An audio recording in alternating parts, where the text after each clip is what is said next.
Live from the CBW Radio UK studios in Chelmsford, this is Off the Record with Big C and his trusty companions, Jazzy Geoff and Stinky Pete. And there they are on the screen if you're watching live on Facebook or on Twitter or X or on YouTube. We're on all of them there. I'll be posting the live stream when I see it on my phone here. Welcome. This is Off the Record, and welcome Stinky Pete and Jazzy Geoff, my trusty companions. Here again for episode 187. So episode 7 in series 7. Marvelous. Just watched Spurs, and that's all we have to say on that. Yeah, we didn't do badly, I didn't think, but we lost. So I don't know whether you saw the first goal that Newcastle got. Did you see it, Pete? Yeah, I watched the first 6 minutes. I mean, Spence was doing his boot up because he had a problem with his boot, didn't he? He was taking a while on it, I must admit. Maybe wasting time, I don't know. But as soon as he finished it, and as soon as he started sort of strolling back towards the goal, with his back to the ball, the referee doesn't allow him to get back in the position. He just lets them take it. I remember saying at the very time he hit the ball, I said, "Oh, that's right, ref. Just let him take it before he's back in position." Well, of course, they nodded in the corner. There was a lack of professionalism there because whoever the two blokes were talking at half time, wearing the silly clothes and the silly hats, they both made the point that what someone should have done was just go and stand in front of the ball to stop them taking it. Oh, maybe. That's a bookable offence. Well, yeah, but you take one for the team in those circumstances, don't you? Because they got booked. 2 of them got booked afterwards for complaining. So you may as well have got booked at the start. I know it always seems churlish to moan about the commentary and stuff. They seem incredibly biased on there against Spurs all the time. Commentators are rubbish. The only thing worse than the commentators is the refs. Or the Sex Pistols album. Or the Sex Pistols album, obviously. Or VAR completely. No, yes. I don't mind VAR. I've never minded VAR because I like things to be, so long as they apply it correctly. I like the VAR in that. Right, if it's applied correctly. It's right or wrong. And I don't like these grey areas because you've got a lot of arguments. And I don't like arguments. I like it to be obvious. And most of the time, they get it right. But there are some times when the referee, it's down to his decision, which is why it wasn't in the old days anyway. The biggest change that needs to happen in football, and I've said this for ages, is to abolish the offside rule anywhere outside of the 6-yard box. So if you abolished it outside the 6-yard box, all of those arguments will go away. The biggest thing they need to do is to mic the refs. They have. Mic the refs so that the referees come over the PAs. Yeah, no, they are. That's what they're doing.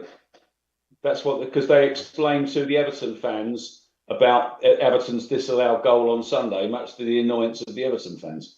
They did, only when it goes against what he's decided because he gave the goal, didn't he? But when it's something different, the old VAR rectangle, he has to announce it. I think we had the first announcement at Spurs one day, like season or so ago. Can't remember which game it was, but anyway. Football's over. That's one trophy we're not going to win this year. So moving onwards and upwards. I don't know about you, but because we won the Europa League last year, I'm a little bit more relaxed about these cups. We've already won a cup now. You know what I mean? Who cares? We can go another 40 years, can't we? Well, we can go another 17 years. We'll all be dead.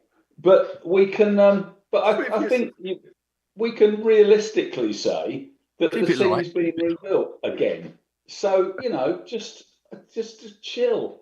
And also, it's only a game, for heaven's sake. It is only a game. It's not, as Bill Shankly said, it's not a matter of life and death. It's much more important than that. But we're saying that it isn't. Right, okay, let's get on with the business of the show today. Now, I thought I'd spice it up a little bit now. Jazzy just got some company with him. If you see I don't know whether you can see him there on the screen if you're watching a little doggy in the corner, little dachshund, you said? He is. Kind of dachshund. He's a miniature dachshund. A miniature dachshund. Are they normally huge then, dachshund? I suppose they are. No, they're just a bit bigger than he is. It's not that miniature then. Okay. All right. Well, I thought I'd spice things up a little bit of a change. And since I know you didn't have a lot of prep time today anyway, Geoff, and I don't think Pete has next week. And I think we might have to spread this over 2 weeks. I thought I'm gonna pose a few questions and detail a few. I found a list. It was compiled, I think, at the end, middle of last year, of the top 100 albums of the 1970s. Now, this is based not on purely sales, but also on the lasting impact and of on maybe in culture or whatever of the albums. But there's obviously an element of the sales as well. It's mainly a Billboard thing. So good old Bill got bored and he compiled a list. And I'm going to now what I've got is I've got all 100 here, and I'm going to give you from 100, whether we'll get to 51, I don't know tonight. I'll give you a brief description of the album. Okay, it's not my words. I've sort of accumulated some intelligence from the interweb, as you call it, Geoff, with some of these albums, and hopefully you'll maybe get a lot of them just purely by that. I know you were saying before we got on air about it, oh, it's American stuff and we might not know that. You'll be surprised at what you'd know. So hopefully you'll get it from that little summary. I've also got the position you got in the chart. I've got the certification for it, I think on most of them. And if it comes to the bit, I've got some cats and dogs clues as well, just to cap it all off. We do love our opposite to cats, don't we? We do. So that is the premise of it. So I've got 100 of them. And are we doing this together or in competition with each other? I don't know. Shall we do it as a just you both trying to work them out together, or do you want to do it as a? No, I don't want to do it. No, I don't. It doesn't think it will work as a competition. Let's just work. No, let's just work them all out. I agree. I thought you might, but we'll have fun with it anyway. I'm sure. Right? Shall I see how awful this is going to work? I don't know if it's going to work, but we'll try it. Number 100 in the 70s, right? As albums. And I've got to be very careful when I read this because obviously it says the name of the artist and some of the track listings. I would say, right, this album pushed boundaries with jazz textures, layered production, and poetic commentary on suburban life and gender roles. It was a bold departure from her earlier folk sound, drawing critical acclaim for its complexity. It's not her easiest listen, but it's one of her most intriguing. So that's I know exactly what this is. Do you now? I do. Okay. You don't need a clue from me then. No, I can tell you now what this is. I might get it wrong. Tell me the record label. I might get it wrong, but in my mind, I know what this is. Well, it got to number 4. Should we have a quick conflab? You can have a conflab, yeah. Do you think this is an ex-folk Jewish lady folk singer? I don't know about her religious provenance, but I'm certain that that's who it is. Okay. And I'm certain that it's the album that I think it is of hers. And you have a different name for it, as I recall, don't you? If it's the album I'm thinking of, maybe it's not the right album. Well, okay. The year 75 it was. Okay, it's one of two. It's Joni Mitchell. It is. And it is either Hejira or Pissing on Someone's Lawn. All right. Well, I did say you had a different name for it, so that maybe gives the game away. That's why I said Pissing on Someone's Lawn. Yes. Yeah, I think it's Hissing of Summer Lawns. So the Hissing of Summer Lawns. So you didn't get to my little cryptic clue of snakes heard in the grass during daylight savings time.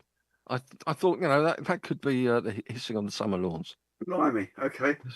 Hissing of Summer Lawns. Yeah. Jeff, would you have got the cryptic clue? No. No, nor me. Oh, right, okay. That's good. There's something important here. Jeff and I don't do cryptic. We're Willis's. Tell us what you mean in concrete, and then there's a chance we'll get it. We don't do cryptic. No, I got that wrong because I thought it was Joan Baez. No, it wasn't Joan Baez then.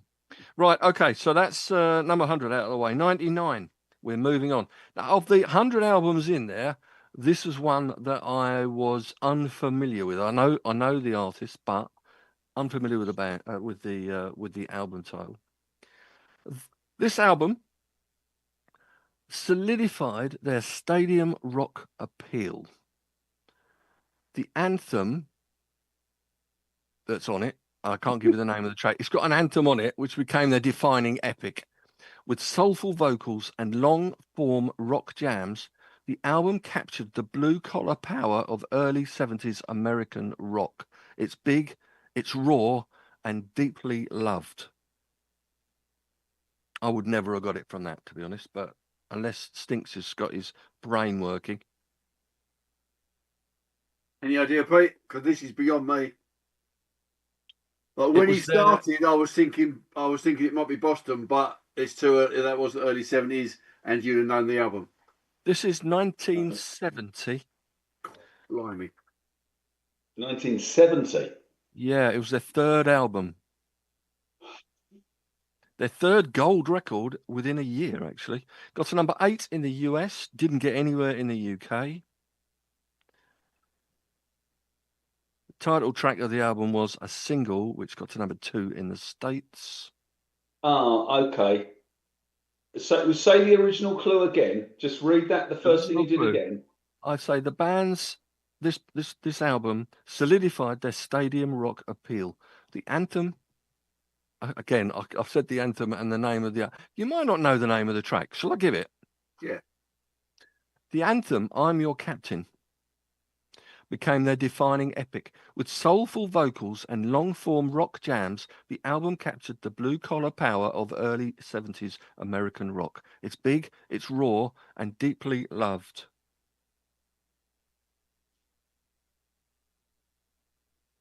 Three albums in a year? Three gold albums in a year they had, actually. Because when you said 3 albums in a year, I'm thinking Creedence Clearwater Revival. But that you would know. 69, yeah. I was going to say, right, I thought it was 69. The only other band that I could think of that would do that volume would have been Jerry Garcia's lot. Grateful Dead. But they didn't have an anthem. They weren't stadium rock at all. No, the first 2 albums, the first 2 were in 69. One was called On Time. That was their debut album. The second album, I can't say unless you want me to give you 2/3 of the name of the band. And this is the third one. Okay, I'm going to give you a little cryptic clue for Hang this. on, So you can work it out. 2/3 of the name of the band. Yes. I've just thought of another little clue I could give you as well, actually. But all right, I've got a couple of clues.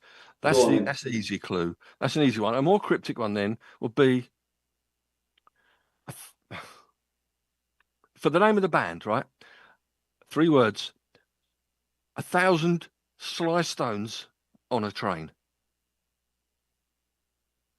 Think of the genre for Sly Stone. Or James Brown, come to think of it.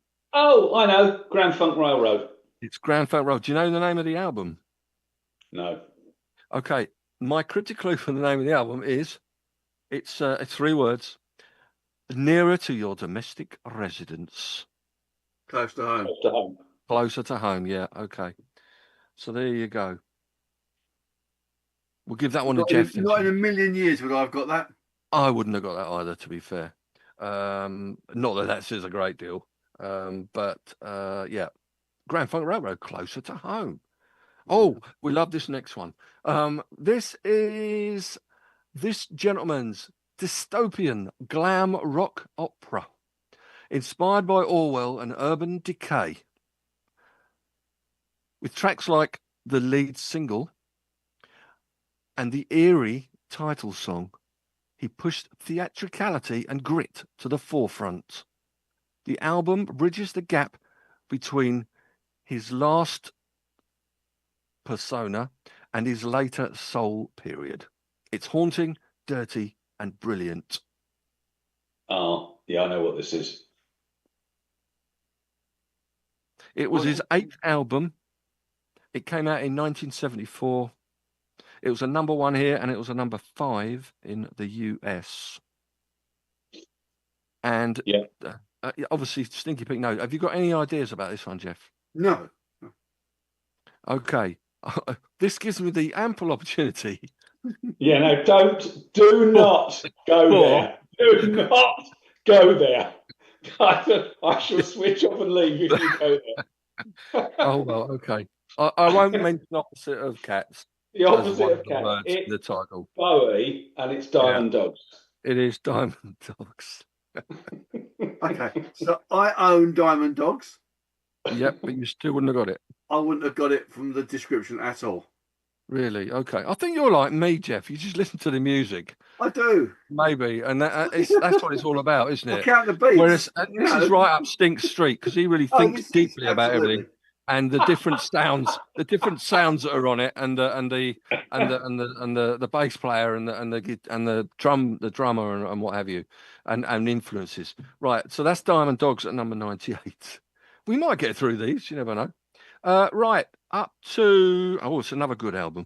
97. Come on, you can have a go at this one, Jeff. Go on in. This album tells the tale of outlaws through rich harmonies and Western themes. Desperado, Eagles. He's in. Boom. Straight in there. Straight in there with Desperado. It's my favourite Eagles album. Yeah, it's a great album, must be said. It's I was trying to come up with a clue for that, and I was thinking, right, could it be bandit, miscreant, or scoundrel, or scallywag, or one of those sort of words instead of desperado? Isn't there a type of beer called Desperado? That I wouldn't know. It's alcohol. No, I know the one you mean. Yeah, is it called Desperado?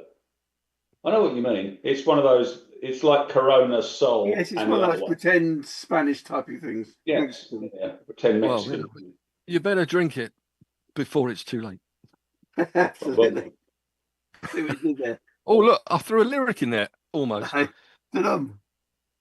Right, number 96. This one I got confused by because they seem to have put one of the track names from the album as the album title, which it isn't. So I'll correct it. It's self-titled.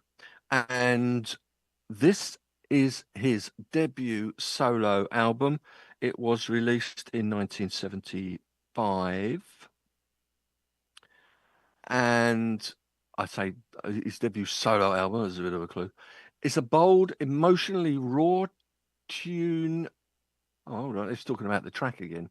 Full of emotionally raw tunes then. The album it channels glam rock energy with deep personal themes.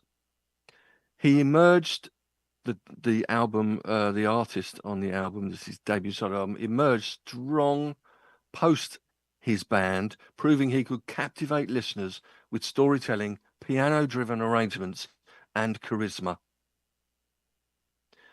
And, dare I say it, shades as well. Okay, so Shades is going to be... And he was in a band. Yeah, I know who this is. Go on in. Ian Hunter. It's Ian Hunter from Mott the Hoople. From Mott the Hoople. Mott the Hoople.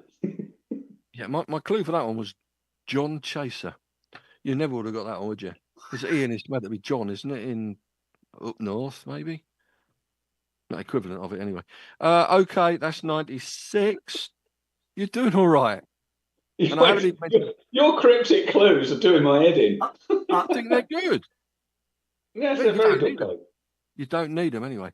Right, this one, I've got another cryptic clue for this one as well. This one, come on, you can both get this one. This was released. When was it released? I haven't got it written down. It's the 4th album. I'll look it up. It got to number 13, both in the UK and in the US. And I'll tell you what, I better give you the year. It was 1975. And what I will say about the album said it blends their jazz rock sophistication with wry lyrics and clean production. A couple of the tracks here, I'm not mentioning their names, show the band's tight musicianship and lyrical complexity. It's a quieter, more reflective album than some of their others, but no less brilliant. The attention to detail makes it a fan favourite. What do you reckon, Pete? Is this a Steely Dan album? I was just going to say this is Steely Dan, isn't it? So 1976 was the Royal Scan. 70 fourth album. Their fourth album. This was right. So I'm working back. So 76. Right. So there was Can't Buy a Thrill, Countdown to Ecstasy, Pretzel Logic. So it's Katie lied. It is indeed Katie lied. Now, do you want to hear my cryptic clue for this one? It's yes. Hopkins fibbed. Oh, very good. Very good. You like that one? Have you seen the parody account on Twitter? I haven't. It's too rude to say on here, but it's very funny. She is a grisly woman, though, isn't she? Oh, awful. Absolutely. Awful. A grizzly. To use your word that described never mind the bollocks. Grizzly. I've got never mind the buzzcocks. Good word, sadly. I've got never mind the buzzcocks on today, kind of. Yeah, never mind the buzzcocks. It's fine. Never mind. It's never more mind, buzzcocks, less bollocks. Right. Well, certainly, if your bollocks up there on your chest, you're in big trouble. Right. Okay. Let's move on. 94 now is an album that came out in 1974. It was again their fourth album. It is a concept album that mixes orchestral grandeur with pop rock melodies. The story-driven record explores escapism through lush arrangements and the main man's theatrical vision. Some of the songs on this album became instant classics. I've mentioned one here. It marked a turning point for the band, pushing them into a more cinematic sound. This album, yeah, okay. I don't know whether that helps at all, does it? Any of that? Does this sound like Genesis to you? It does. That was the first thing that leapt into my mind. So if it is, then it's The Lamb Lies Down on Broadway. But it may well not be. It isn't. Is it Genesis? No. Okay. I would say more commercial than Genesis. More 100%. commercial than Genesis. Yeah, definitely. Oh, is this an English band or an American band? It's an English band. Is it? Before you name the band, orchestra. It is the Electric Light Orchestra. Do you know the name of the album? I could give you my cryptic clue. Yeah, please do. Well, whether or not yeah, okay. Well, I'll tell you. I've got two words written down here. Spanish soap. Because it was a soap opera and it was located. That was El Dorado, wasn't it? El Dorado, that's the answer. Okay, I didn't know there was an ELO album called El Dorado, but I did know there was a shit television program. You do now, and the track they were talking about was Can't Get It Out of My Head, which is a very nice tune. I know the song. Yeah, I don't know the album at all. I've only got two of their albums, and that isn't one of them. We're doing all right. We're doing all right with these. Okay, next one is 93. I mean, feel free to comment on some of the albums I thought it was all 70s. Very good. No, this is not 93. Otherwise, Pete would be walking out by now. This album was, I'll give you the year at the end. I'll tell you what the summary of it is. It marked a new phase for him. It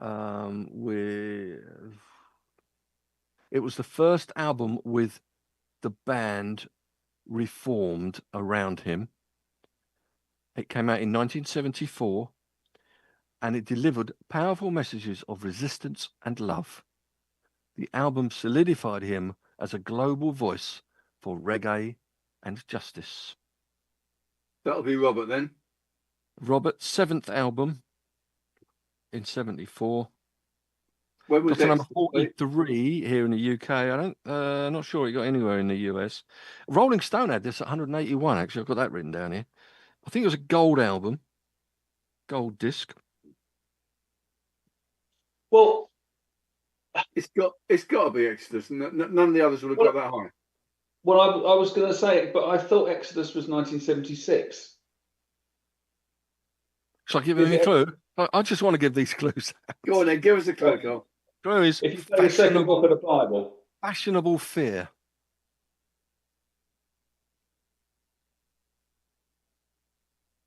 Oh, I know. Natty Dread. Natty Dread. Oh, of course. Okay. Very good. So you like him now? When you get him, you like him. He didn't do anything in America because he was denounced as being a supporter of terrorism or a communist or communism. Yeah.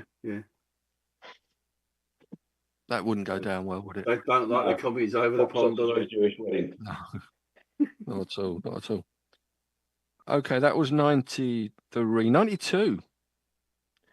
75, this one. And it was his 7th album. Okay. First one credited to his band as well. Got to number 44 here in the UK, number 25 in the US. And the description I've got here is he returned to rough-edged rock with this album, backed by his band. And the tracks mix myth, history, and emotion with sprawling guitar work. The album blends gritty jams with haunting beauty. It stands as a high point in his long and restless career. Restless career. Who had a restless career, Pete? 7th album. Yes. So that means he started early 60s. No, started. No, I think I know who this is. I think I may be wrong, but I think this is Neil Young and Crazy Horse. You are correct. What's the album? I think. Shall I give you a clue? I think it's On the Beach. It isn't On the Beach. I've got my clue here is I was struggling a little bit with this. Menagerie Mum. But I don't know Neil Young albums apart from Harvest and After the Gold Rush. But Menagerie what's another abbreviation for mum? Ma. Okay, that's the second half of the word, and the first half of the word. Oh, Zuma. It's Zuma. Yeah, Zuma. Yeah, that's right. Yeah, that was the tour I saw him on at Hammersmith. The Zuma tour. It's bloody late now. You could have got it straight away then, couldn't you? Yeah, could have done. But I knew it was Neil Young. I mean, give me a break. I was just trying to work out which order the albums were in. It's, in my head. Yeah, anyway, it's Zuma. Oh, we're not blaming you. We're not blaming you much. 91. Oh, dear. Right, this is like doing one of the album charts and we come across one of these. I'm unfamiliar with the album. James Last. It's not James Last and it's not Nana Muscuri, I will tell you that. Remember, this is Billboard. Ken Dodd. It's not Ken Dodd. Remember, this is Billboard. I repeat what I just said. This is his 4th album in 76.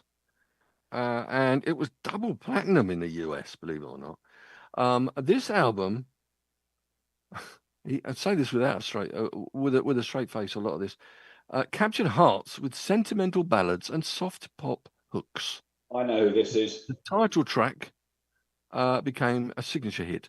The album balances smooth orchestration with emotional delivery.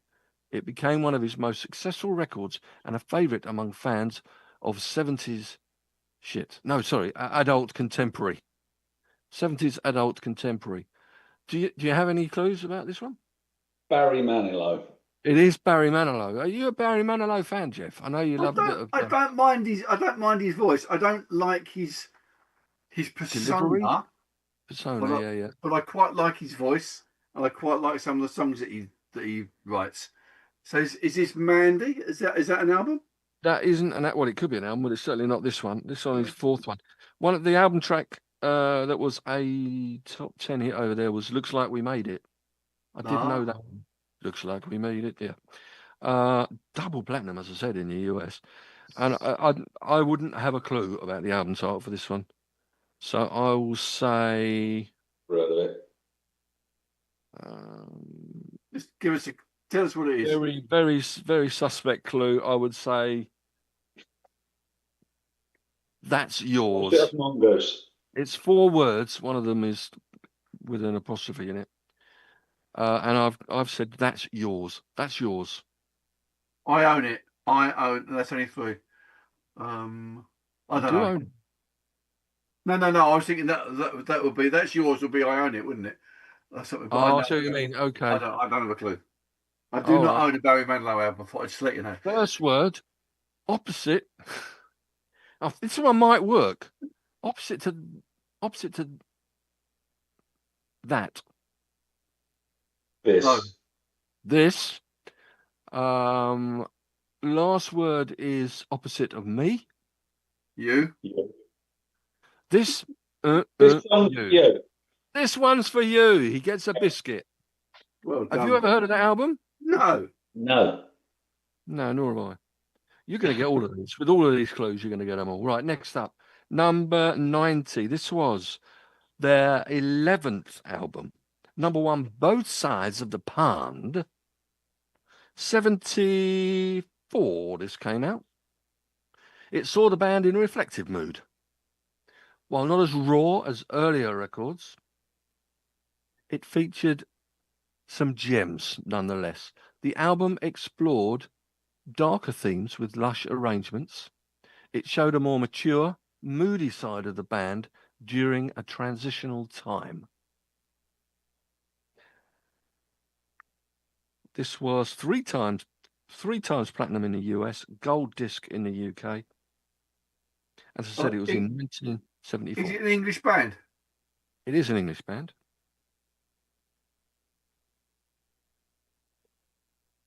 Stones, Pete? What year was it? 74. I don't remember the Stones being reflective until Black and Blue. And that was 76, I think. So it could be, but probably isn't. I've written a really strange clue. I'm trying to read my writing here. I'm guessing if it was the Stones, Collie would have said yes by now. Would I? I've written down here. Sorry, just give me the original clue again. It saw the band in a reflective mood. While not as raw as earlier records, it featured gems, and it's given you a couple of examples. Nonetheless, the album explored darker themes with lush arrangements. It showed a more mature, moody side of the band during a transitional time. I know the last track on the album, which I do love, and is definitely more. Their 11th album. Yeah, it's their 11th album.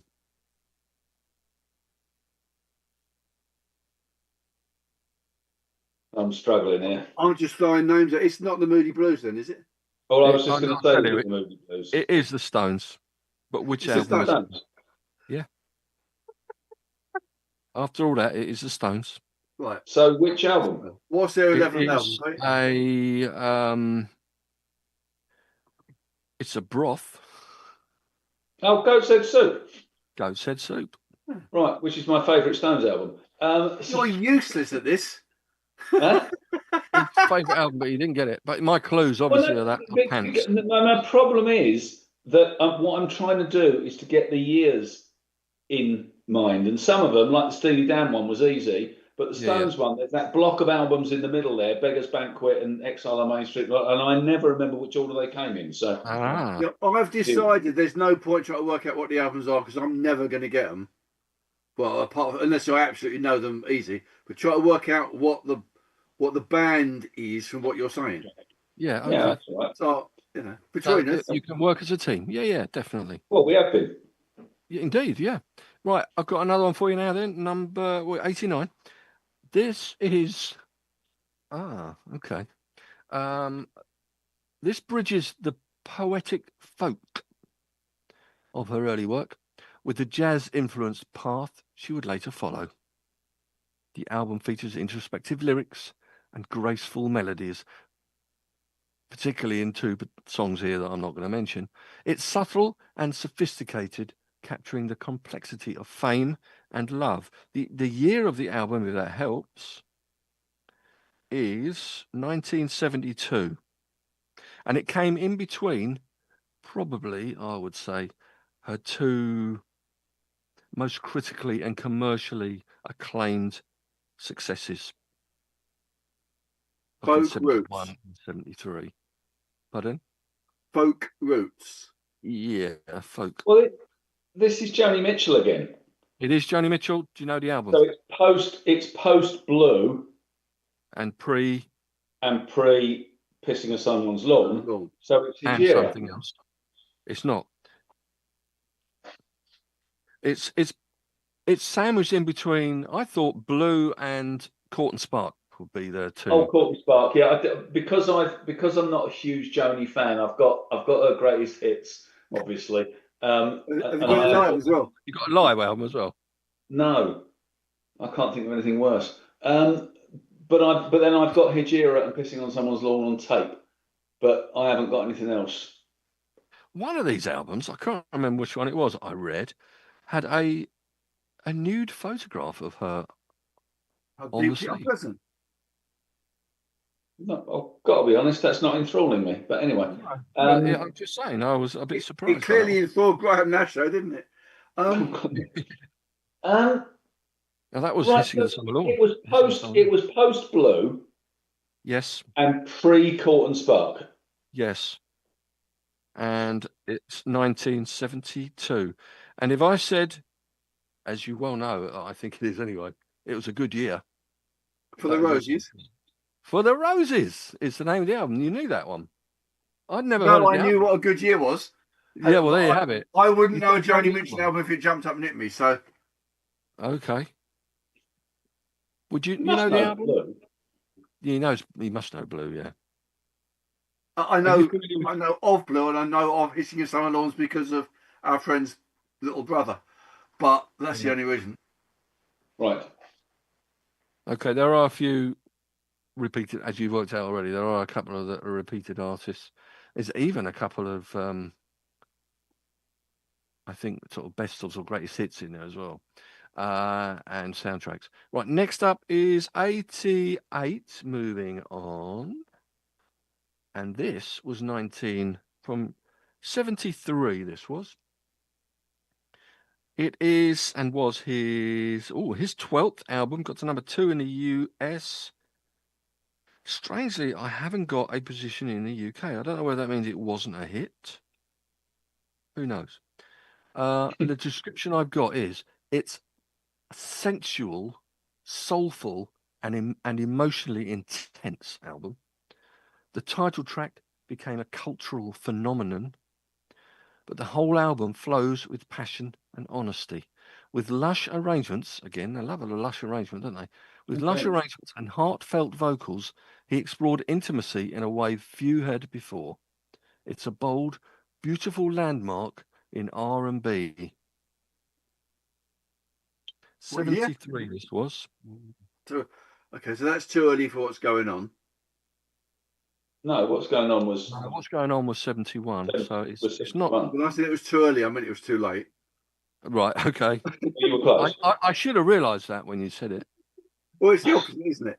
We're dealing with opposites here. Well, no, 1971 is the opposite to 1973. Of course it is. Is it going to be somebody like, if it's not Marvin Gaye, and I'm assuming it's not because I can't, or is it? I can't think of another album of his which had the same impact as what's going on. All right. My clue for it is Time for us to get jiggy.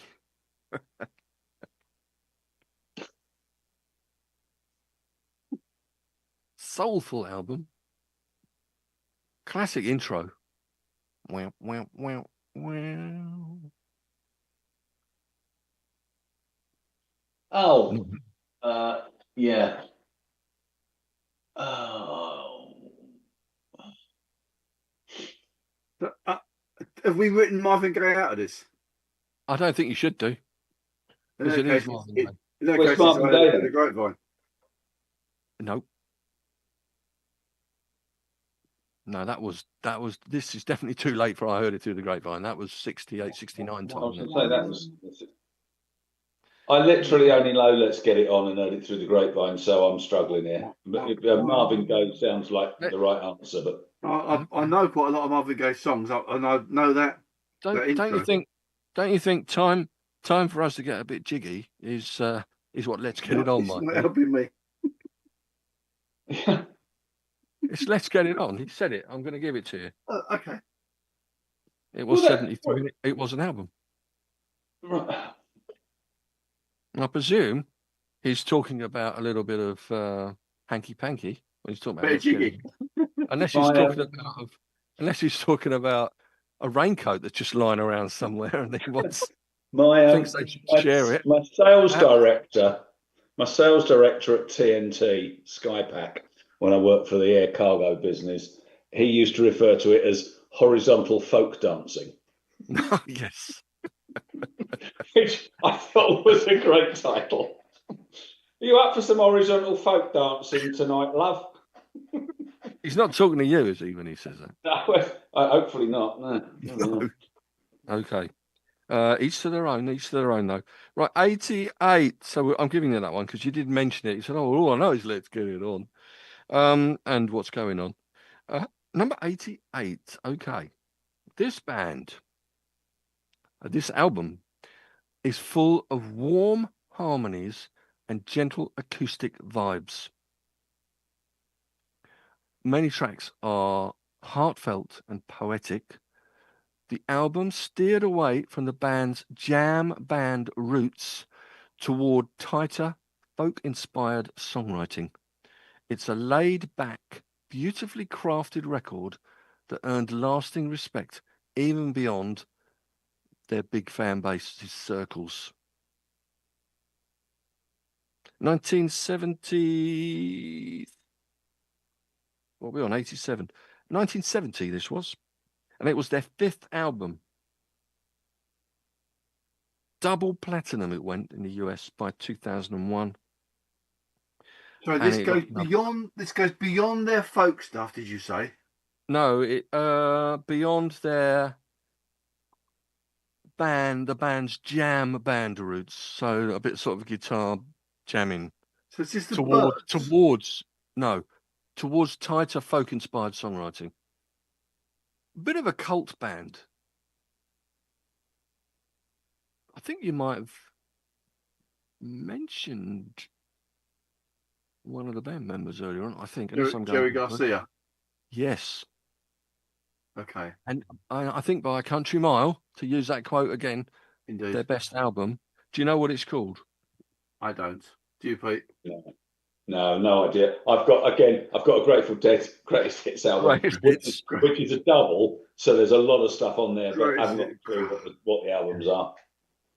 I was never a huge fan. Go on, give us a clue. I might be able to get there. Okay, the clue is Delightful Yank. Something American. Good American. Delightful American. Dream. There was a film called it as well.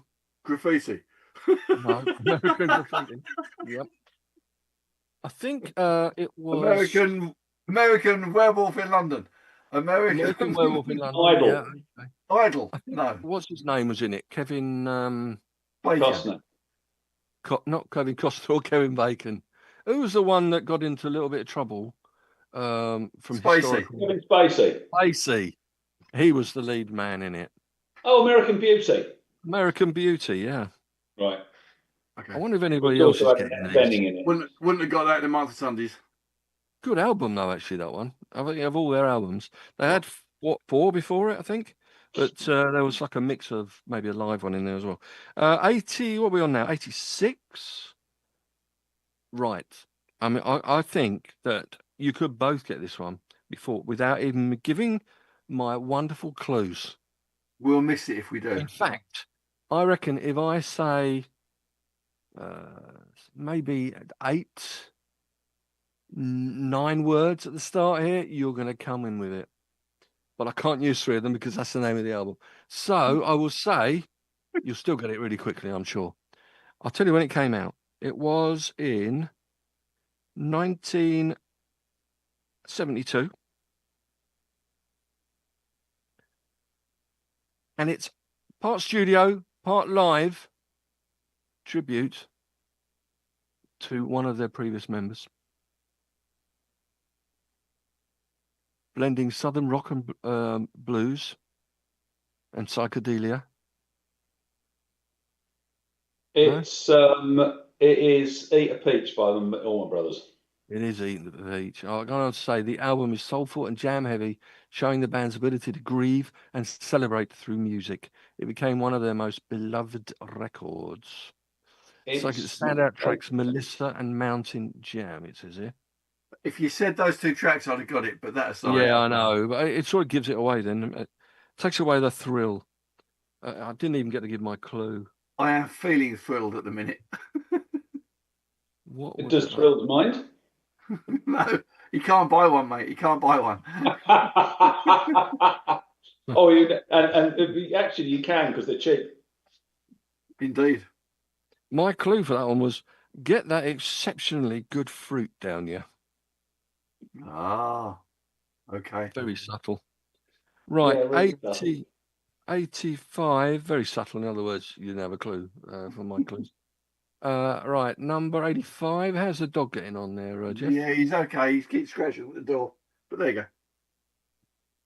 Okay, this is an album that was 1970 again. In fact, the next few are 1970. This one was a warm, jazzy celebration of life, love, and soul. Songs like, should I mention the name of the song? And the title track, anyway, are timeless and full of heart. The album blends folk, rhythm and blues, and jazz seamlessly. It captured the spirit of personal freedom and remains a peaceful, feel-good classic. It was his 3rd album. After the commercial failure of probably, I think historically now, is probably regarded as his best ever album. This one got to number 29 in the US and 32 in the UK. And my clue would be...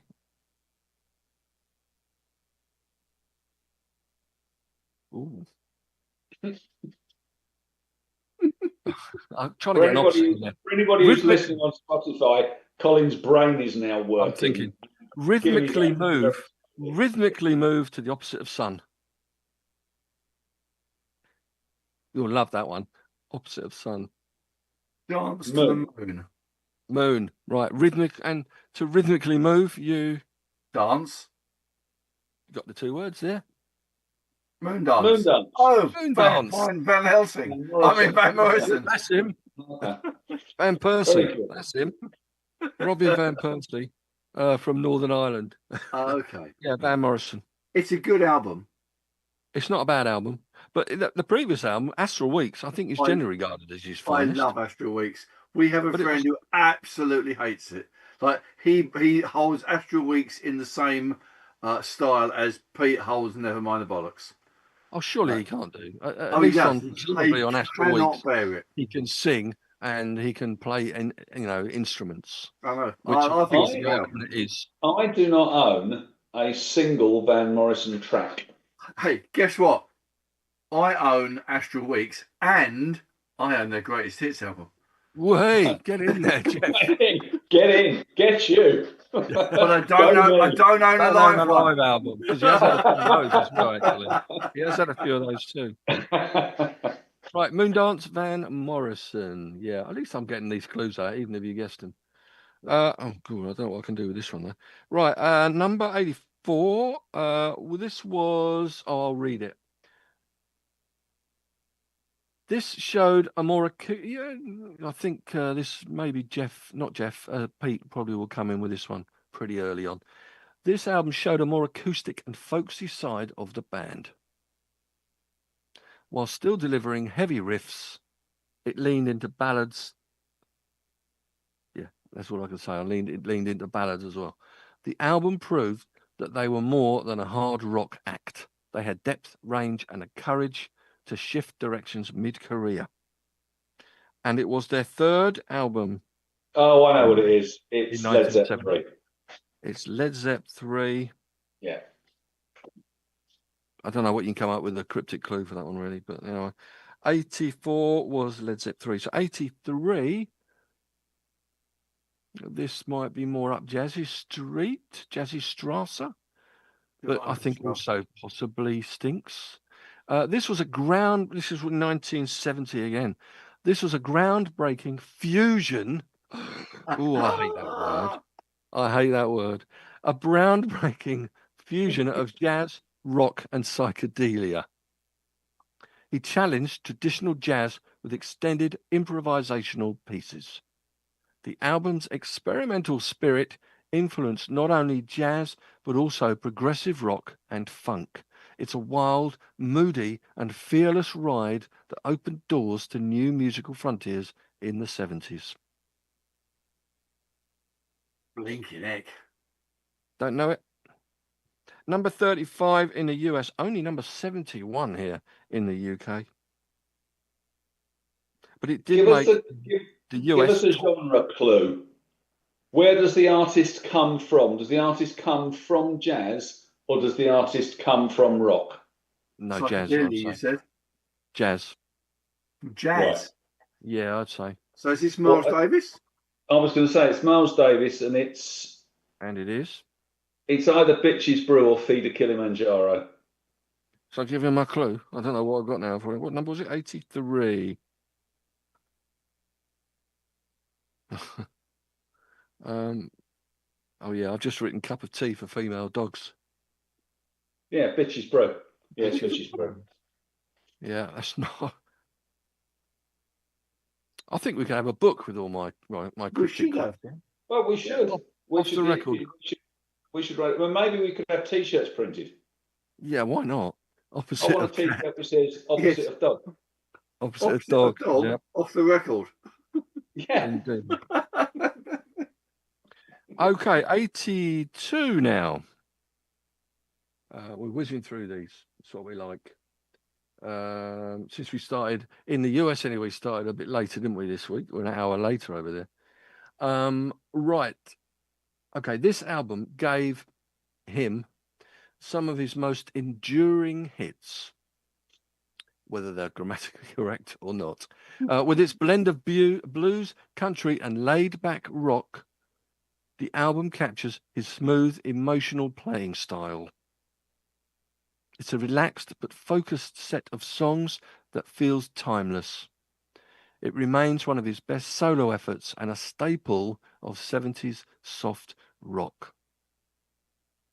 And it was 1977 it was. Number 23 in the UK, number 2 in the US.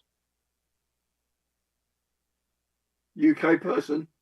It is a UK personage, yes. Is this Eric? Yes, I was going to say, and the name of the album is also his nickname. Slow Hand. Slow Hand by Eric Clapton is number 82. Well done, Jeff. It's the Eric Clapton album that I own. You don't own it? I do own it. You do own it? Oh, I'm surprised. I bet there's a track on it that you don't play, though.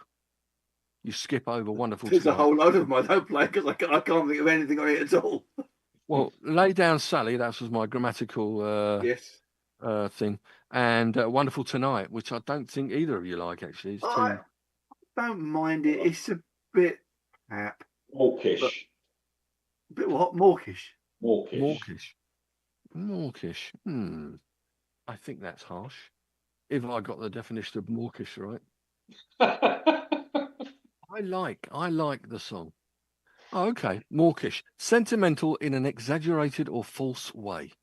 Yes. Yes, I understand that. That's a good way Good of word. It's a good word. It's a good I word. don't care. Maybe though, we could 'cause have that on the t-shirt. We can. Not too mawkish off the record. But it is a load of bollocks. Yes, indeed. As always. All right. Okay, well, I had the nickname as with the clue. I also said not too good in a duel. So slow hand. Slow hand. Okay. Number 81. This album, this was from 77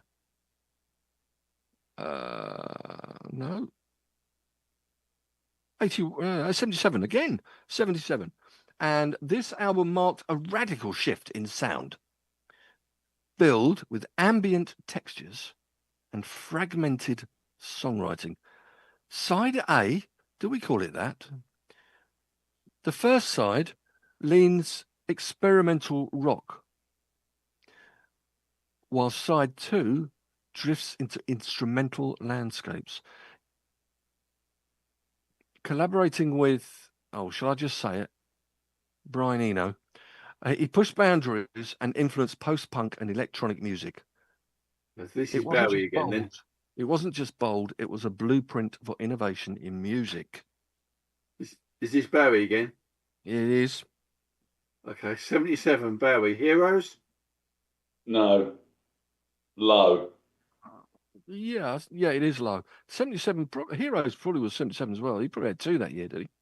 Yeah, he did. Is that one of the Berlin trilogy? Or yeah, the station was 76, and then Low and Heroes must be 77. Low and Heroes were, yeah. But what was the other? Lodger is the other Berlin trilogy one, isn't it? Oh, is it? That's 4. That's a big trilogy. No, Station's not Berlin trilogy. Everybody thinks it is. Ah, right. Okay. All right. Okay.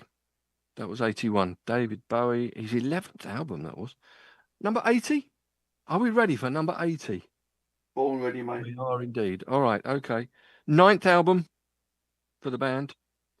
Number 2 in the UK. Number 11 in the US. Came out in 1980. So, yeah. It's a bit, maybe it was like the very end of the 70s anyway. Actually, that's a nonsense. The positions was actually UK number 9 and US number 28. It was the first, I'll just read it first. It marked a rebirth for the band with a new singer on vocals, which a singer would be, I suppose.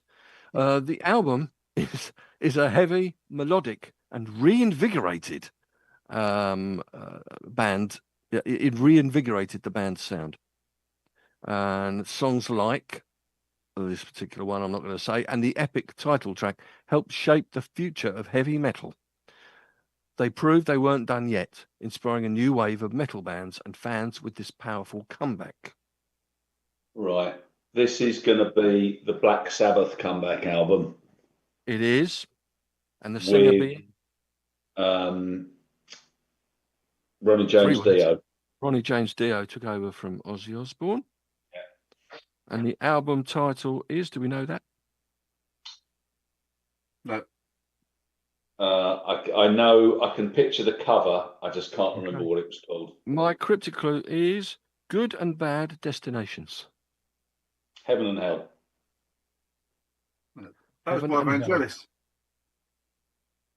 It was, but the Ronnie James Dio version, which I've got on a compilation CD somewhere, it's really good. He's got a great voice. Let's move on. Number 79. This came out in Was it 79 as well? I think it was. I haven't got it written down there, but I think it was. So coincidentally, 79. This album followed their most successful album and reflected the band's growing tensions.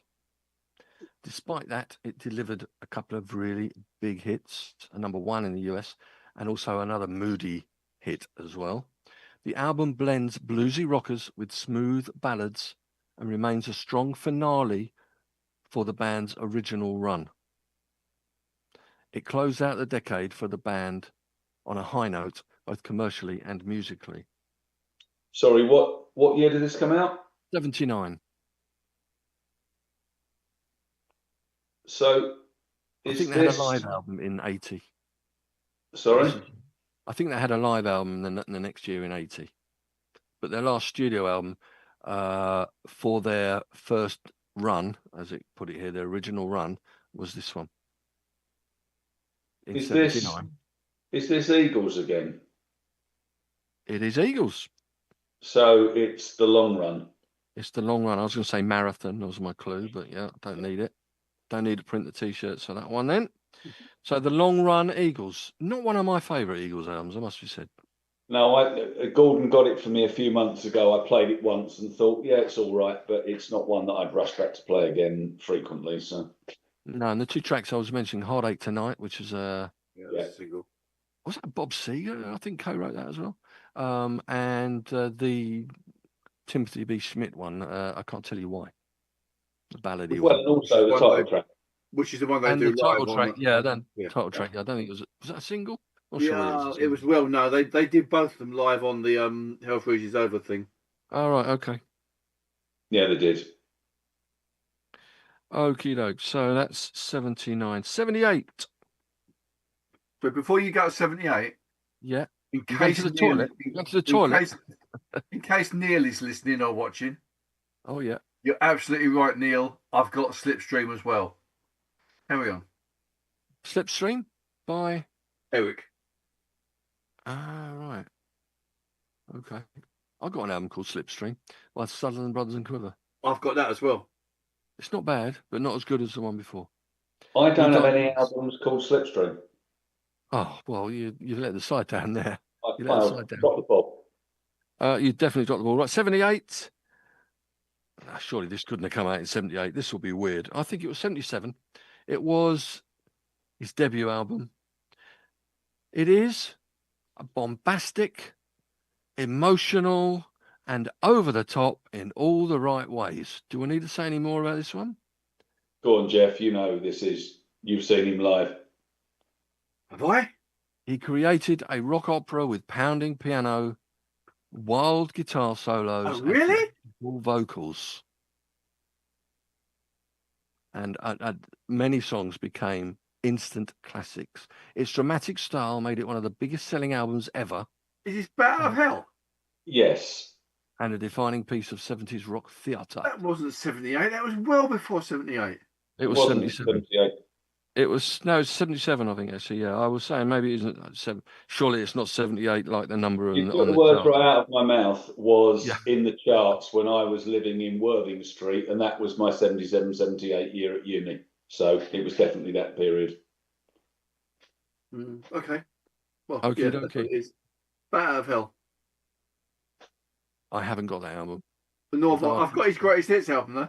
You got the greatest hits, have you? I don't have anything by him, and I'm very happy about this. I might have it. I might have it on iTunes. Might have downloaded it on iTunes or something. Right, should we go number 77?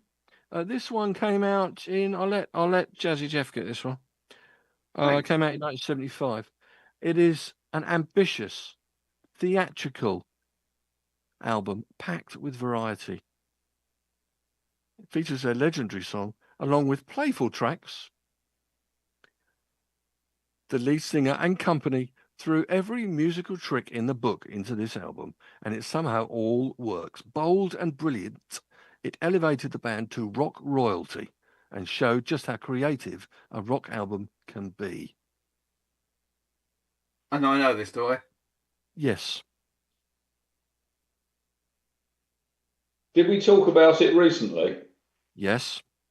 I thought we did. In fact, last week. Yeah, and they don't really need to be elevated to rock royalty, given that that's their name. It was this is the Night of the Opera, then, is it? The Night of the Opera. Yeah. It was one of my N albums. I tell you, this is like this. I'm working really hard. I'm going to be so tired when I finish this. I am stressed to the eyeballs. Oh no! Don't be stressed. I was going to say a musical evening for the Marx Brothers. I don't know whether that really helps. Probably not. 76. Trombone. Going to read my clue straight away. That's no good. Right. This album is a bluesy. This was 74, by the way. This is a bluesy, riff-filled rock album, debut album actually, that introduced one of the 70s best supergroups. The title track and their first single, that's two different things, are straightforward yet powerful, built on strong vocals and solid grooves. The album's stripped-down approach and confidence made it stand out among the era's most elaborate productions. It laid the foundations for many hard rock and arena bands to follow. Is this Disraeli Gears? It isn't. No, that's 60s. Well, I thought it was, but I was just thinking what it could be. Well, hang on. When was this? 1976? 74. 74 it was. Their debut album. Supergroup formed from the origins of another rock band. Well, at least two of them were. Is it Fleetwood Mac? No.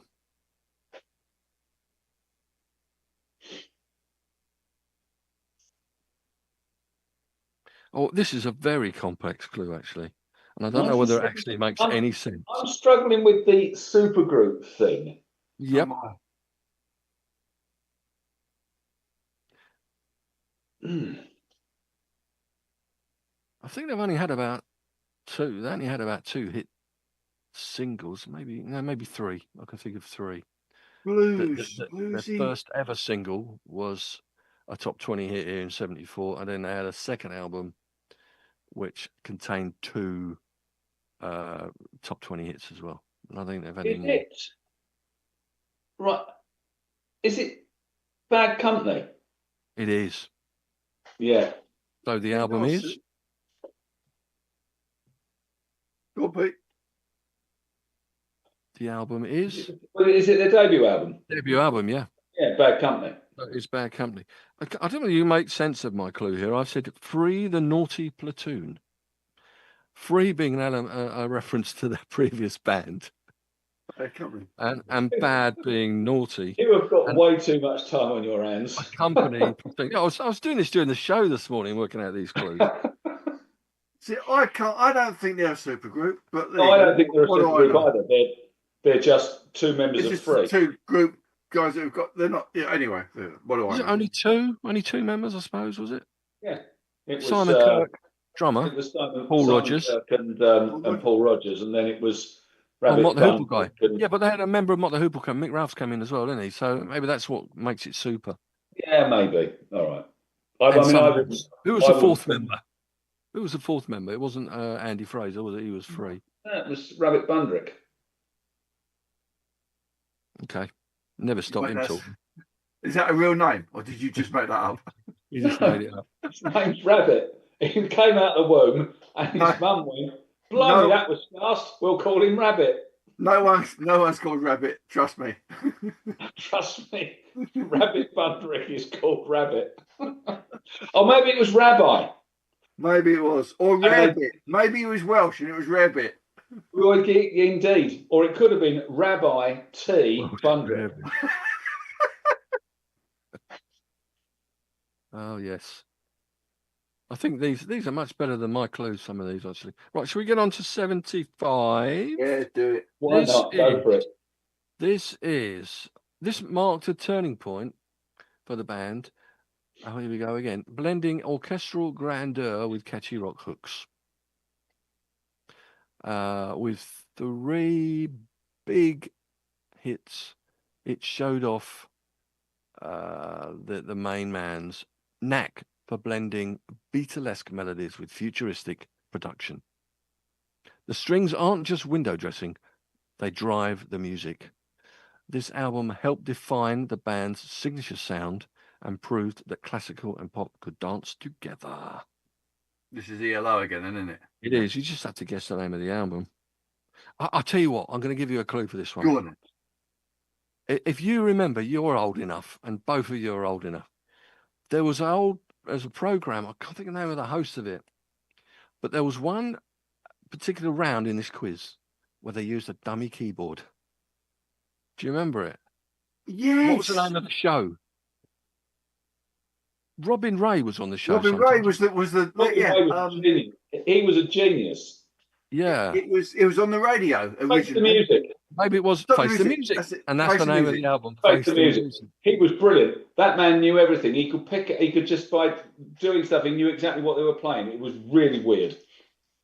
Who was the compere? I can't remember. Is it really old fellow, wasn't he, I think? Don't know. Yeah.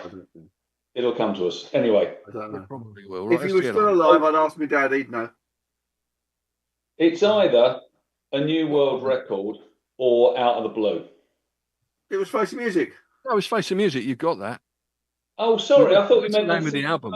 It Oh, was the right, name of the show, but it's also the name of the. Oh, I've never heard of that. I don't know it at all.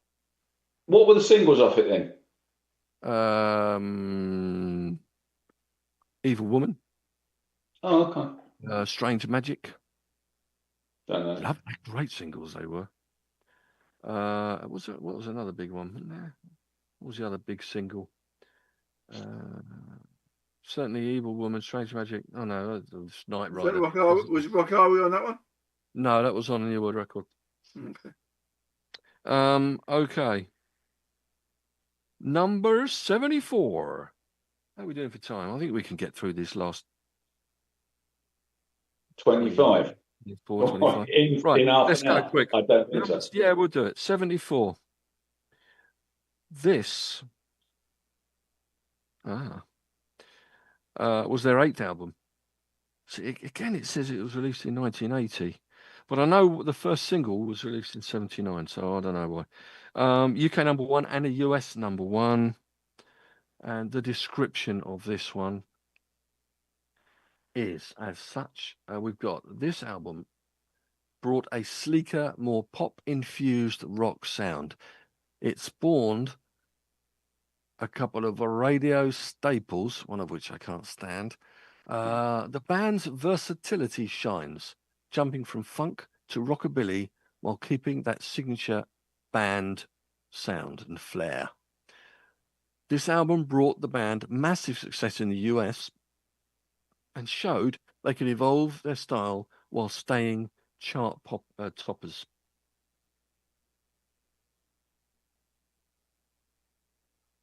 Funk and rockabilly. I know. That's a bit obscure. It was a gold hour disc album in the UK, 4 times platinum in the US. It had 4 big singles from it, one of which I believe we played at Live Aid.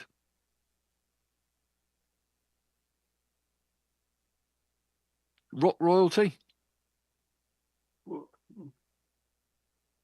Again. Queen again. It's Queen again. But what's the name of the album?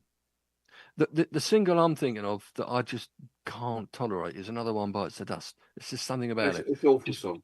Gets under my skin. Yeah. Is it Sheer Heart Attack?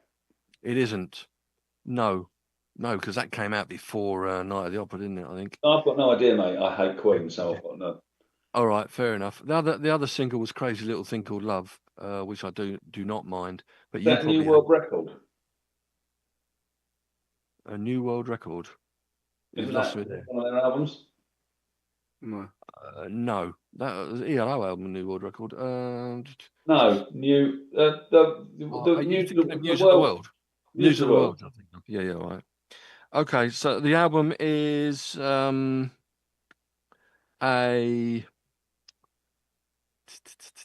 what shall we say? if you know your computer games, I've written down here in EA Sports territory. Bloody hell. But that doesn't mean a lot, does it? There's a little No. saying that goes with the EA Sports. What do they say? Do you know, like the FIFA games and stuff? Yeah. EA Sports. They say it's in a game. The album is the game. Is it called The Game? Yeah, it is, yeah. And I'm not that struck on the album, to be honest. I know you're not struck on Queen, but I'm not struck on that one. This one you'll be more familiar with, from 70 something. That helps. I think it's 76. Off the top of my head, I think it's 76. I know Jeff is a big fan of this one. Whether you can get it from, in fact, I think you both are. Whether you get it from the clue is another matter. This album delivered smooth, blue-eyed soul with a touch of funk and soft rock. He scored big with a couple of hit songs on the album, filled with slick grooves and polished production. The album became a surprise commercial success, earning him a mainstream audience. Its laid-back vibe and slick musicianship made it a go-to for fans of mellow yet funky pop rock in the mid-70s. Is this Bob Skaggs? And 2 degrees. Silk Degrees, yeah, he's got it. Between the two of you, you've got it. Silk Degrees. I would have got 2 degrees. I just couldn't remember what it's called. I'd be I useless couldn't in the remember quiz Bob program Skaggs. because I'm going, oh, Yeah, he's got Boss Skaggs, and you come in with Silk Degrees. That'll do. We got it. We're moving now. Oh, I'm going on to another page. 72. Their third album in 74. This album marks their shift towards a rock-heavy sound, led by the opening track on the album and first single from the album. It blends country harmonies with rock guitars, signaling the band's evolution. The final track on the album became their first US #1 single, showcasing their ballad strengths.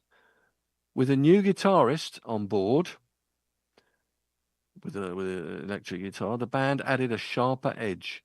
This album laid the groundwork for their future superstardom. When was this? 74. 74. Well, yeah, 72 was a number in the chart here. Sorry. Third album, silver disc in the UK, double platinum in the US, 17 in the UK, US, and 28 in the UK. This is actually the first album I bought by this band. This sounds like your Strasser, Pete. No, this is Eagles again. It is Eagles. Now, my clue for this one is at the country's end. On the border. On the border. Well done, Jeffrey. I'm glad that some people can work out these clues. Yeah, I'm hoping sure. other people are watching or listening, and they can say, "Oh yeah, I know that one." On the border. What a great clue. Personally, I would have thought that nighttime shenanigans in an all-boys residential school would have been more appropriate. But anyway. Well, okay, fair enough. Number 71. This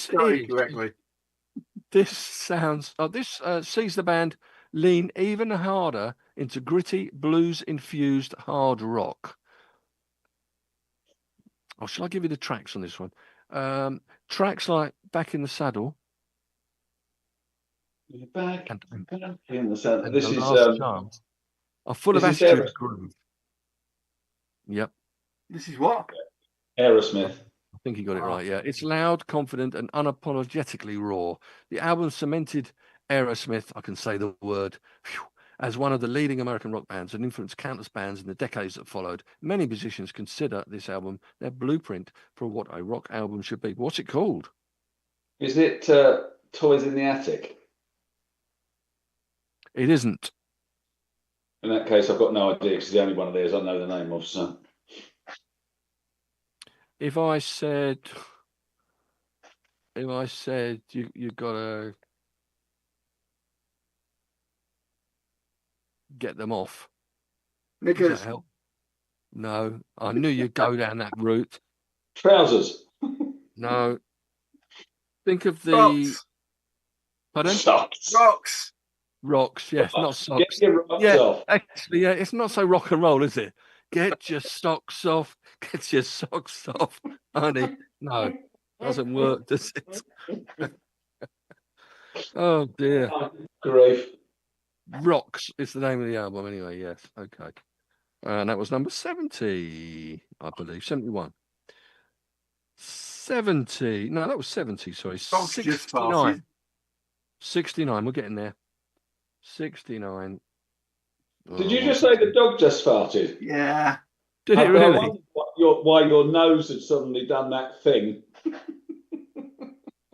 I didn't even spot that. I was busy concentrating there. I've got another album here. Right. I don't know what number it is, but who cares? 69. This was 69. Okay. This was a breakthrough for the band. Tragically, their last with original members. They're dead then. Which know. year? The year is 1977. It is Street Survivors. It is Street Survivors. Yeah, I knew you'd get that one. I'd have got that one as well. Street Survivors. What did I put for that? I really should write better. Coping well with difficulties on the road. Blimey. How the hell can I work that clue out? I can't, actually. It's pretty poor. Right, 68 then. This album is a concept album. It came out in 79, I think it was. Yeah, 79. Concept album that dives into isolation, fame, and emotional breakdown. They had their only UK #1 hit single on this album, actually.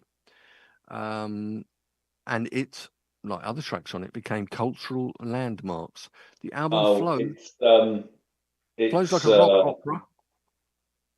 Yeah, it's The Wall, Pink Floyd. It is a wall, full of haunting lyrics and dramatic production. It's theatrical, immersive, and dark, yet incredibly compelling. The Wall became a defining statement of late 70s rock excess and remains one of Pink Floyd's most famous works. All in all, it's just another Pink Floyd album. And not a very good one. Not a very good one. Emo. I don't mean EMO, I mean IMO, in my opinion. Right. I was going to say, it's prog. Oh, no, it's not prog. You can't have it called prog. You don't like me calling it prog. No. That's Pink Floyd. Right, 67. We're getting there. 67. Okay, I'll give you the description for this one. Came out in 70. He stepped into the solo spotlight with this album. Oh, I don't need to say other than the next 4 words, and I'm sure you'll get it. A grand triple album filled with spiritual insight and rock majesty. Songs like the big single from the album, which was #1, both sides of the pond, and the title track highlight his philosophical side, while the rich production gives everything a timeless feel. It proved that he had as much songwriting power as his fellow bandmates in the past and delivered one of the most ambitious albums of the decade. In 1970? Yes. Triple album. Triple album, yeah. The single I was talking about, #1, both sides of the Atlantic, was, it was the first solo #1 by any of his band. So this is George Harrison then? It's George Harrison, yeah. What's the album? Triple album? All My Days? All Things Must Pass. All Things Must Pass. All Things Must Pass, yeah. I've written down here, Everything Has to Proceed. I did not know that was a triple album because I have it on CD. It is a triple album, yeah. And I mean, it's expansive to say the least. I mean, the last album side, which would be side 6, I assume, it's just a lot of jamming going on and him singing Happy Birthday to John Lennon or something. It's Johnny's birthday. Could do without probably the last whole disc, actually. But, and I still don't think he is as good a songwriter as Paul McCartney or John Lennon, particularly Paul McCartney. He wrote some really good classic songs, but He did. generally speaking, he wasn't as good as the other two. Well, I didn't think so. My favourite Beatle. I'm waiting for Stinks to jump in and say George is king. No, I just said he's my favourite Beatle. Yeah, I know. Right, next up is number 66. This album offers an easy blend of folk, gospel, and pop. Tracks like the two singles showcase his melodic gifts and clever lyrics. The album's diverse styles and warm production made it both accessible and artistically rich. It confirmed his solo strength post duo. This is Paul Simon. Paul Simon. It's not Paul Simon, and it became a go-to album for anyone who enjoys smart songwriting wrapped in catchy tunes. Okay, it's still it was the album after Paul Simon. Okay, which was if my cryptic clue might help. There goes Rhymin' Simon. Go on. Yeah, it's There Goes Rhymin' Simon. Yeah, but give us your clue by all means. I'm not sure it's very good actually. I said the poetic Paul is off again. Yeah, no, you're right. It's no good. Yep. Okay. Thanks for complaining. Thanks for giving you a slap. the agreement. Next up, number 65. This album may have been their swan song, but it's filled with emotional resonance and charm. From the title track, 70, from the title track Spiritual Comfort to the rocking final track on the album, it mixes stripped down production and heartfelt performances. Despite its turbulent recording history, it captures the band's human side. It offers fans a final farewell. Yeah, he's got it. A final farewell and remains a poignant close to the Beatles' incredible legacy. And is one of Stinky Pete's favourite album, if not the favourite album of his. Maybe the second favourite album, is it? It's after Sergeant tied Pepper. with Sergeant Pepper, yeah. Tied with Sergeant Pepper, okay. And my clue for that was leave it alone. Next up is an album introducing this band's, in other words, debut, introducing the band's unique blend of jazz-infused rock, dry wit, and studio precision. Steely Dan, Can't Buy a Thrill. Can't Buy a Thrill. You don't need the rest of the clue, do you? No. No. All right. Okay. And Do It Again and Reeling in the Years. Probably the standout tracks for me, anyway. For the layman, at least, like I am, regarding Steely Dan. Steely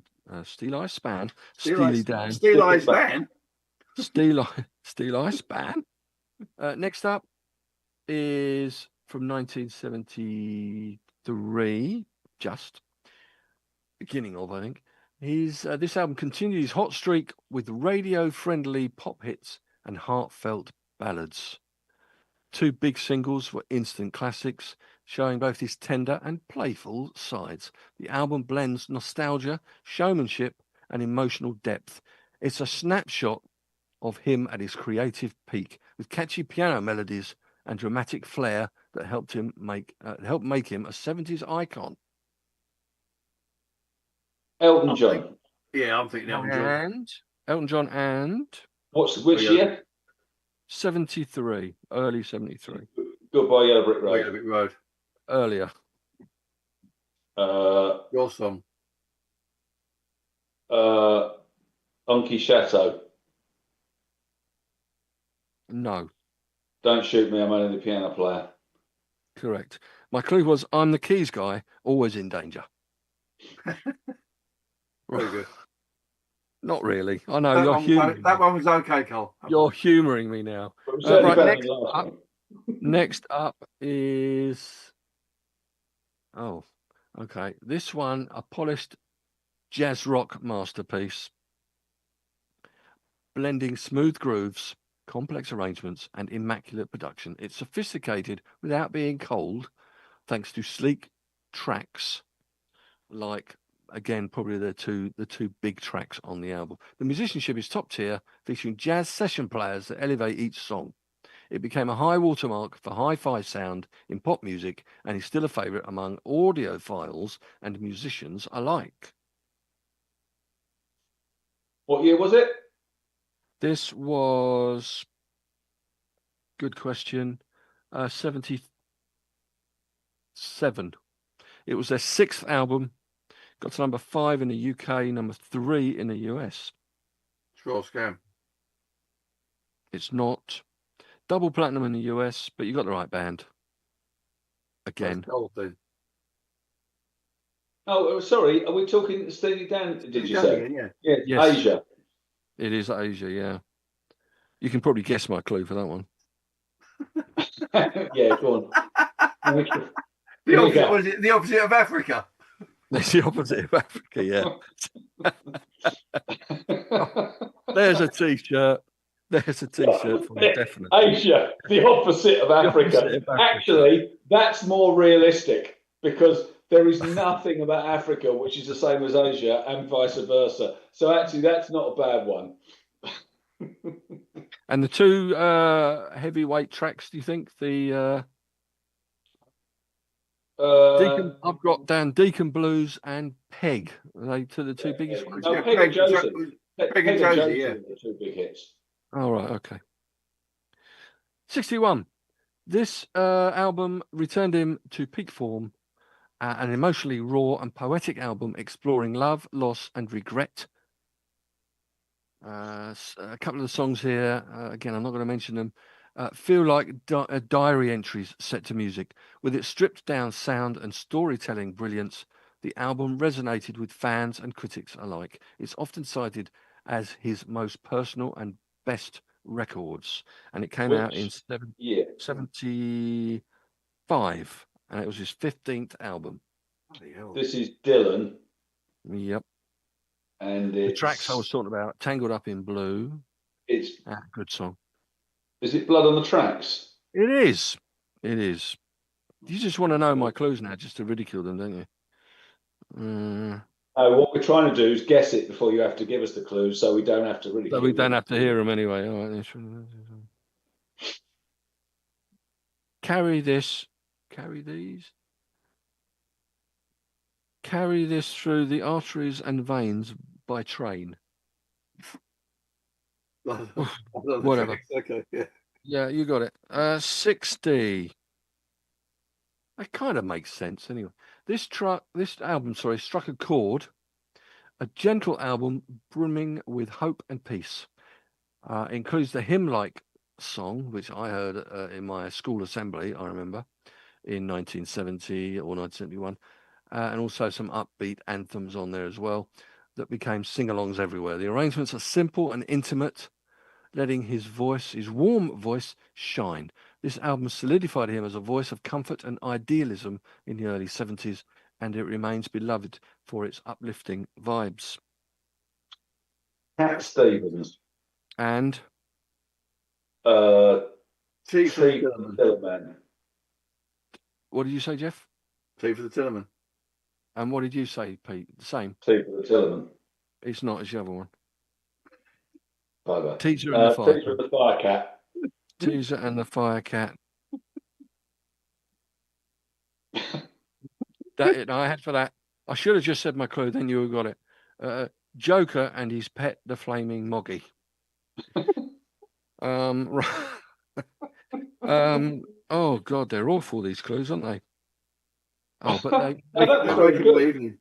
they're fun anyway. This one I had no clue. I had no clue about the album, and I don't know much about the artist either. It says here, leave it to this duo to bring stoner humor to the album charts. It's full of their goofy sketches and counterculture jokes, and it even famously came with a giant rolling paper as a bonus. There aren't real songs. It is. Do you know the name of the album then, smart ass? No, I don't. But it's what did you say, Pete? Cheech and Chong. Oh, okay, yeah. No idea what the album is. It won't be funny, whatever it is. What, my clue won't be? No, the album. Well, I'll tell you what. The clue I've got is 2 words actually, and the clue I've got written down is large panda fodder? Big Bamboo. Bamboo. Yes, Big Bamboo is the name of the album. That's bonus marks there for Jazzy Geoff. Working out my crazy clues. 58. Come on, let's do this. We're going to roar through these. This finds the band cruising on their signature brass-filled soft rock sound,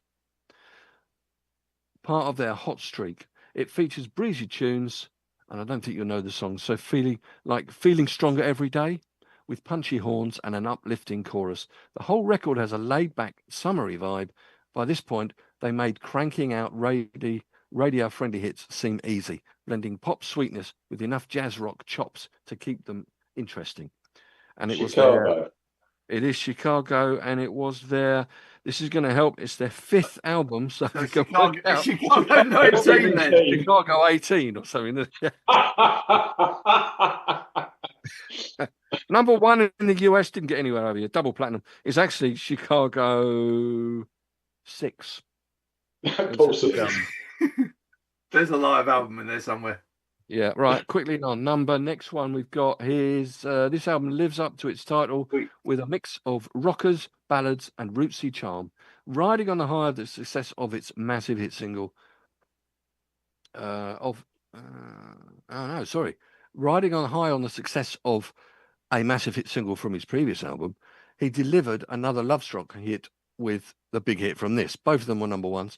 He also throws in some soulful covers. The album feels loose and fun, powered by his raspy voice, Rod Stewart, and personality. It solidified him as a rock star with a heart of gold.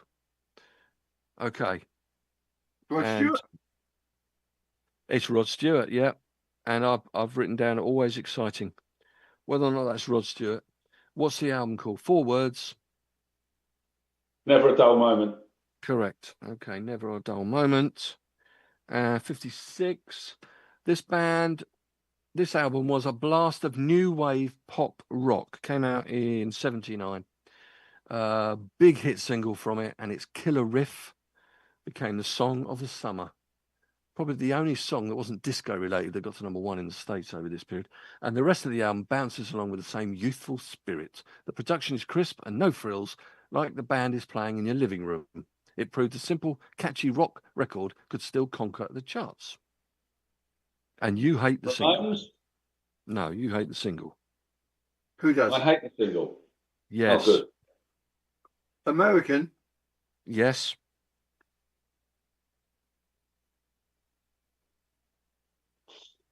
Sold 1 million copies within 2 months. In less than 2 months, actually. Number 1 in the US, number 65 here in the UK as the album. Double platinum in the US. And what was this single that Peter hates him? Where did that? Any idea where that got through the UK? UK was no, I don't, but it was top 10. Top 10. And it's an American new wave artist. Yes, what they would call new wave. That isn't the Ramones. Isn't the Ramones? No. Or the Tubes. Never had any hits over there, did they? Or Devo. Clue I've gotten down here is apply the right skills and Bob's your uncle. The name of the band is the last 2 words of the 3 names of the album. So something like it's the. No, it's the is the middle name, yes. And okay, what can we have? If you've got a talent for doing something, you've got the what? Ability. Oh, it's the Knack, My Sharona. Yeah, get the Knack. I like that song.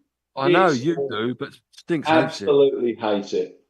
I don't know why, because it's catchy. Oh yeah, that's probably why. Right, number 55 then, quickly moving on. This album brought progressive rock into the mainstream. Did it? Without compromising its adventurous spirit. Virtuosic? Is there such a word? No, American. What's the proper word then? Virtuosity or virtuoso.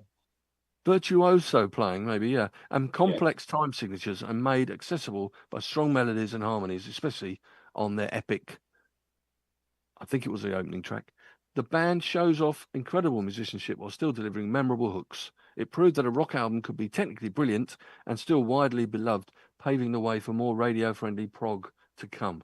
It's a bit of a contradiction in terms as far as I'm concerned, but... And the clue for this album title, and it came out in... When was it? What year? 1971. It was their 4th album, got to number 7 in the UK, number 4 in the US. And my clue is one word. It's Roundabout. Brittle. Roundabout was the song, but the album is Fragile. Fragile, yeah. Okay, quick, 4 more. Then we can say we've done it. Then we can have a lie down. I've rubbed down the radio times. We're all good. We're all good, yeah. Okay, this is actually this is the first compilation I think we've had in. 74. This came out. By this time, he'd had so many hits that a greatest hits was inevitable. So who's it by? I suppose is all you need to know. It became a 70s essential. It's a collection of wall-to-wall sing-alongs from his opening soulful debut hit to the glam stomp of another hit. And a rollicking... Oh, he's just had loads of hits on it, basically. It was his golden era on one record. Every track is a radio classic. The album became the soundtrack of mid-70s life. And I had it. I'd be surprised if it's a greatest hits. Maybe you didn't start collecting your greatest hits albums this early, Stinks. Jeff might have had it. No, I don't think I did. There was one track on it that wasn't a hit over here, and I always wondered, what the hell's that on it for? And that was called Border Song. Oh, that's Elton. It's Elton, yeah. Elton John's greatest hits, which is a pretty big seller. I have got it. Oh, actually, I'm thinking about it. I can picture the album cover.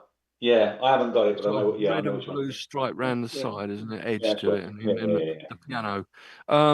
Okay, 17 times platinum in the US. That was 53. Oh, we only got 3 more. Come on, let's do this. This album is as inventive as it is soulful. Even at just 9 tracks, it covers everything from gritty social commentary to spiritual funk, all largely played and produced by him himself. The grooves are deep, the clavinet riffs iconic, and every song makes you... I've lost it now. Where's it gone? Every song makes you bob your head. This Grammy-winning gem... I keep flicking the page down. This Grammy-winning gem cemented his genius and influenced countless R&B and funk artists. What year? This was 73. His 16th album. Ray Charles. Nope. Stevie Wonder. Stevie Wonder, one of his triumvirate. So 73 is going to be Talking Book. Or Innovisions. Or Yeah, something like it. I think Talking Book was 72, wasn't it? Talking Book 72. Yeah, so it's Innovisions. Yeah, it's Innovisions. And my clue for that was perceiving the world without something, without involvement of external senses. There you go. That's really helpful, Colin. You probably would have got that one, I think, actually. That was 53. 2 more, 52. This album is a spacey, bluesy journey that still churned out big radio hits. The title track floats on a laid-back groove with atmospheric synth swirls. Then a couple of big hit singles bring in the classic guitar-driven fun. The album's easygoing vibe and catchy rock tunes made it 70s radio staple and one of his defining works. I can give you the 2 track names. 76, I believe. Yeah, 76. Number 11 in the UK, number 3 in the US, 4 times platinum in the US, gold disc over here. The singles I didn't mention there, the title track would give it away. Was one of them was Rockin' Me. Do you remember that? Rockin' Me? Yeah, a Steve Miller Band. Steve Miller Band, and the album is The Joker. Okay. No, that wasn't the album. Okay, it's the other one. It's the other one. And I don't know.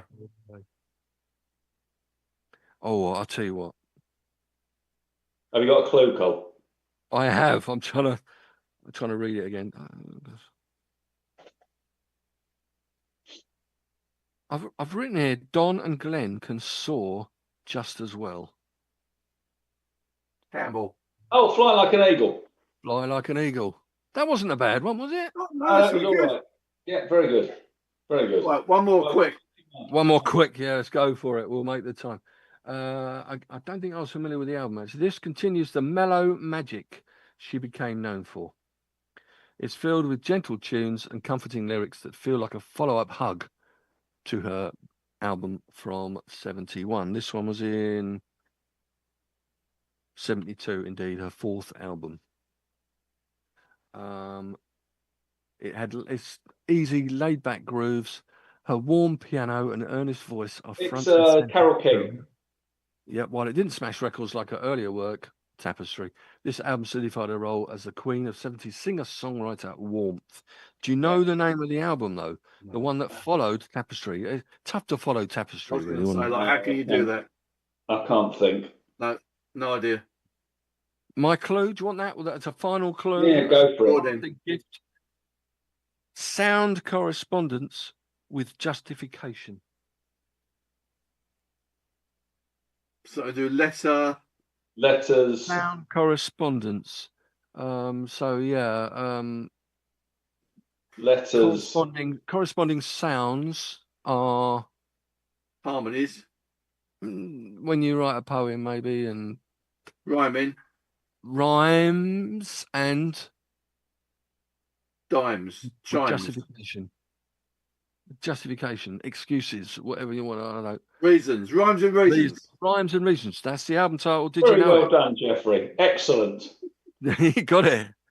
Well done. I'm so proud. I'm so proud of some of these clues. Anyway. Yeah, no, they're very good, Paul. Right. Well, that's it. What do you reckon? Was that all right? Yeah, it was good fun. Yeah, it It was all right, wasn't it? I mean, there's a lot of the same artists in there, aren't there? That's the only thing. Oh, but that's inevitable in those sorts of things, isn't it? I suppose in there, yeah. And there's a lot there that I mean, a lot in the 70s I would have in there. That wouldn't. Maybe we should do one of our own. Right. We'd have to write the clues in, wouldn't we? That would be hard. Yeah, that'd be horrible. Yeah, don't go there. No. Right. So, should we come back to this next week? Finish it off, yeah? Yeah. We'll do it next week. We'll do the 50 through to number 1. Thanks very much, Jeff. Thank you very much, Pete. Pleasure. We got there in the end. You can head off to bed now. This podcast will be posted to the usual places before the weekend or over the weekend by Shaggy.